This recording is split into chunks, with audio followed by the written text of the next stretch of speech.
청바지, 포르투갈 전통의 타일 아줄레주, 폴란드에서 온 예쁜 그릇. 이 사물들이 가지고 있는 공통적인 색깔은 무엇일까요? 네, 파란색, 영어로는 블루죠? 그런데 이 쉬운 주제를 생명이 아닌데도 맞추지 못하는 사람들이 있습니다. 왜 그럴까요? 옛 영국의 수상이었던 글래드스턴은 고대 그리스의 시인 호메로스와 그가 살던 시대에 관하여 방대한 양의 저서를 씁니다.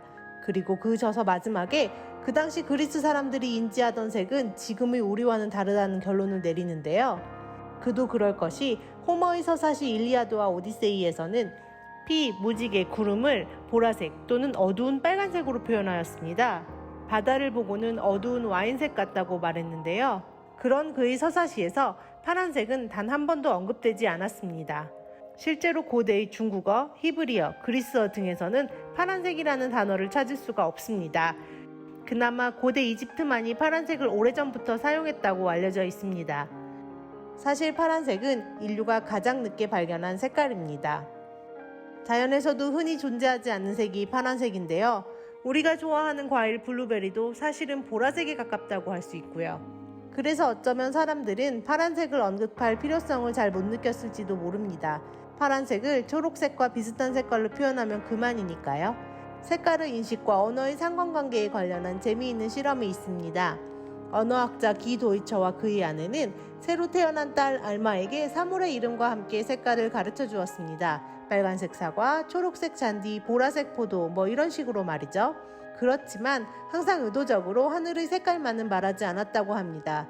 그러던 어느 날 처음으로 딸에게 하늘의 색이 뭐냐고 물었을 때 아이는 당황하여 대답하지 못했다고 합니다. 알마에게 하늘은 그저 빈 공간이었는데요. 시간이 지난 후 다시 물어보았을 때의 대답은 흰색이었다고 합니다. 부모님이 하늘을 파란색이라고 말한 후에야 하늘의 색깔을 파란색이라고 대답했다고 합니다.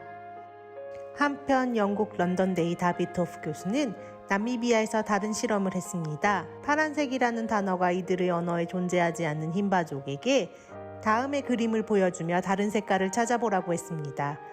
우리에게는 너무 쉬운 이 문제의 정답을 그들은 쉽게 찾지 못했습니다. 답을 찾은 사람들도 시간이 꽤나 오래 걸렸다고 하는데요.